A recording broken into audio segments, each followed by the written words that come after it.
Finance has one number, product has another. The AI team, they're training on a third.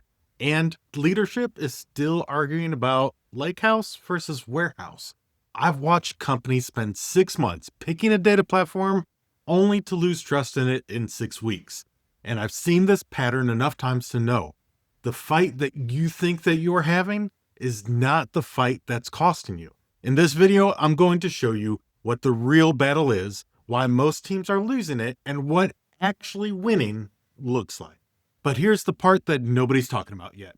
AI isn't fixing the problem. It's making it permanent, and I'll show you exactly why halfway through.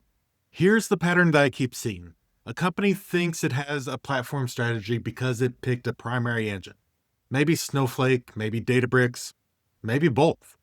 Maybe a warehouse, maybe a lakehouse, and one old system that refuses to die just out of pure spite.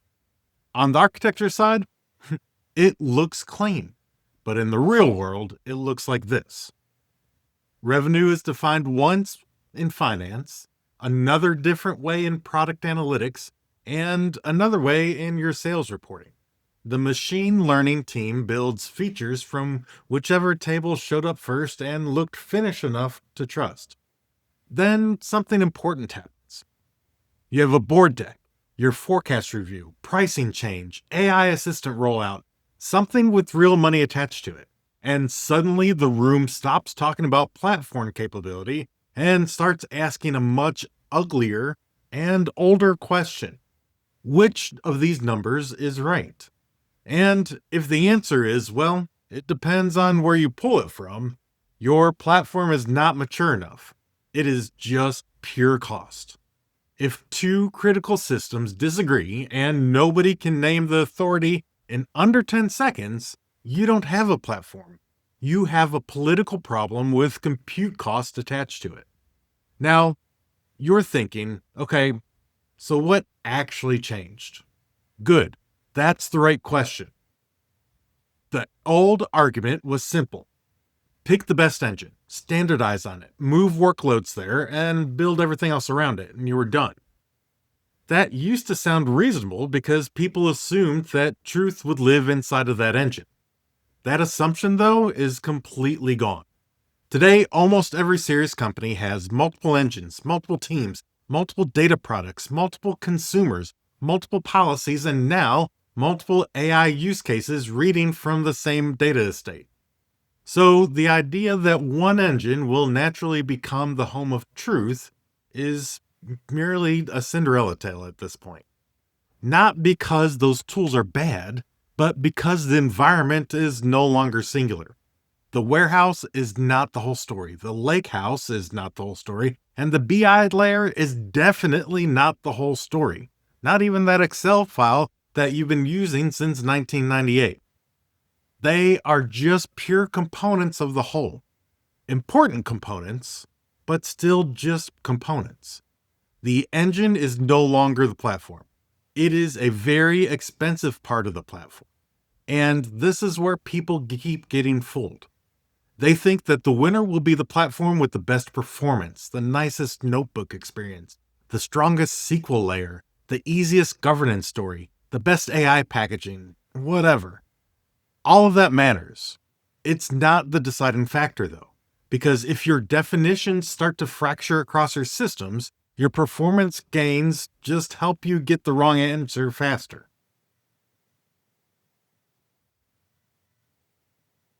So let's define the actual problem. The real battle is over the control plane. No, I do not mean that in fluffy marketing language. I mean the layer where these questions really get answered once and enforced everywhere. What does this metric mean? Who owns the domain? Which dataset is certified? Who can access what? What policy follows the data? What breaks downstream when this is changed? Which context is approved for AI use? That is the control plane. It's the authority layer for your metadata, your policy, your lineage, your ownership, and your trust. It's not a wiki page, not a governance council deck, not some tribal knowledge that's stuck in Steve's head since 2010. It is actual enforceable authority because without that, every downstream tool starts to invent its own version of truth. Finance ends up calling it net revenue, you have sales calling it booked revenue, your product team is calling it active revenue, and then somebody builds a dashboard called revenue summary and everybody claps until the quarter closes. If your platform needs a meeting to decide what a metric means, governance has already failed. Here is your practical version. When I say control plane, I mean the layer where naming and business definitions aren't governed. Your access policy is inherited. Your lineage is visible. Your ownership is explicit. Your semantic meaning is not recreated by every team and every report that it pulls from. Your AI systems only consume approved context, not random exposed tables, and sure as heck, not your bronze layer. That is the shift. The winning platform is the one that makes trust portable across all of the engines, not the one that screams the loudest about being all in one. Think about it like an airport. The engines are the planes, the pipelines are the flights, the dashboards and models are the passengers and the cargo. Your control plane is the air traffic control tower. Without that traffic control tower, planes still exist, pilots still fly, passengers still board. For a while, it even looks functional. Then, two fast-moving things assume that they have the same runway. This is what happens in modern data estates without a real control plane. Collisions are not a bug. They're natural outcomes of poor architecture. Now let's make this more uncomfortable. AI makes all of this even more urgent. Humans can tolerate messy systems longer than they should. A good analyst can smell when something is off. A senior engineer can spot a suspicious join from a mile away.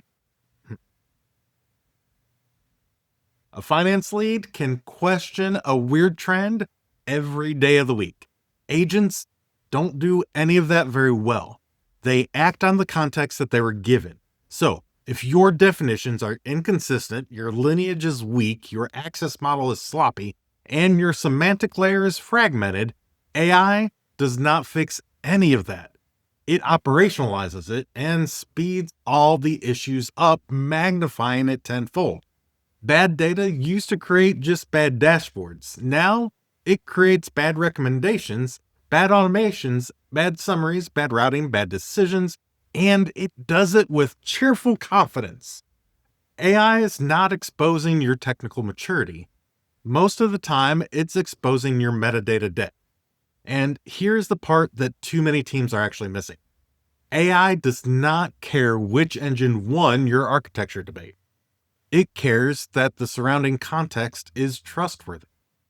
Can it identify certified data? Can it trace your lineage? Can it inherit policy? Can it understand what a field means without a human interpreter standing next to it like an exhausted translator? So, if you're still getting pinged in Slack for every business field that somebody comes across, you have some work to do. Humans can work around this ambiguity. Agents end up multiplying it across your organization. That is why AI is pushing the industry toward control plane first architecture, whether vendors say it plainly or not. Let's talk about what companies are getting wrong right now. So mistake one, they treat their platform selection like strategy. We picked platform XYZ. Great. That is a procurement event, not your data strategy. A real strategy answers where the authority lives, how your policy is enforced, who owns the definitions, how trust survives across those tools with your business. A tool choice without that authority model is just architecture theater. Mistake number two, pretending that metadata is just documentation. Metadata is your infrastructure. If lineage is optional in your system, it will be incomplete. If ownership is informal, it's going to be unclear.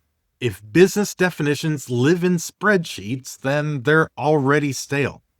If it's not enforced in your platform, it doesn't count. Mistake number three, you are letting your BI become your truth layer. This one drives me up the walls. If the only place a metric gets standardized is inside your BI model, you didn't solve the problem, you just moved it downstream and made it prettier. Now, every dashboard team is quietly acting as a governance team, which is a fantastic way to create 5 polished versions of the same line. Mistake 4, you are centralizing your governance and decentralizing your accountability. Everybody says that they want federated ownership until nobody wants to own those ugly tables, those broken policies, or the definitions that made people crazy to begin with. Ownership without enforcement is just branding. I call this inspect what you expect. Have some reporting, have some observability to the ownership so that you can enforce it. Mistake number 5, building AI workflows before cleaning up your trust boundaries. This is the new version of buying a sports car and not understanding what a clutch is. If your agents can read inconsistent, overexposed, weakly documented data, then congratulations. You just built a very efficient confusion machine. So what does winning actually look like? Not in a vendor keynote or in some slide deck that you're getting from a pitch from a company. In a real company, this is what winning looks like. Definitions are owned once, not reinterpreted by every team across your organization. Policies inherit information from across your engines instead of being rebuilt downstream. Lineage is visible before a change breaks something, not afterwards. Certified data products are obvious. Ownership is explicit. Semantic meaning survives the movement. AI systems consume approved context instead of grabbing the nearest table with a nice name. The platform still has multiple engines, and that's fine. But trust behaves like a shared service. That's the point. The winning platform is not the one with the most features. It's the one with the fewest truth disputes. If I were assessing a platform strategy, I would look for these 5 things. First, 1 authoritative metadata and policy layer. Second, clear domain ownership with actual accountability. Third, your governance is enforced upstream, not patched in your BI layer. Fourth, lineage that works at field and dataset level, not just decorative arrows on a slide deck. Fifth, AI access is tied to certified, governed context. If those 5 things are weak, the platform is weak as well. I do not care how impressive that demo looked. Now, let's make this personal. For the data engineers, this changes what seniority really looks like. If your whole value is moving data from point A to point B, that skill gets cheaper every year. The engineer who becomes more valuable is the one that can answer what data should be authoritative, where policy should live, how trust survives transformations, how downstream consumers inherit meaning, how AI should be constrained by context. Senior engineers do not just move data, they design trust. That is where the market is going, not away from technical depth, toward system-level authority. If your company needs recurring executive intervention just to settle data disputes, you don't have a scaling problem. You end up with this authority vacuum. So no, the next data platform war is not lakehouse versus warehouse. That argument is already aged out. The real war is over which platform becomes the control plane for trust, metadata, governance, and AI-ready context across a messy, multi-engine reality. That is where the power is moving, that is where the risk is moving, and that is where smart teams should be designing right now. Because the winner will not be the platform with the best engine. It was going to be the one that lets humans and machines operate from that same truth without that weakly argument to enforce it. Here are 3 questions that you should use when you are interviewing platform architects, staff engineers, or data leaders. 1, how would you design an authority model for metric definitions and policy enforcement across multiple engines? Number 2, where should governance live in a modern data platform, and why does pushing it into BI create downstream trust issues? 3, What would you require before allowing data AI agents to consume enterprise data at scale? If they answer with product names first, be wary. They may know the tools. That doesn't mean they understand the real problem.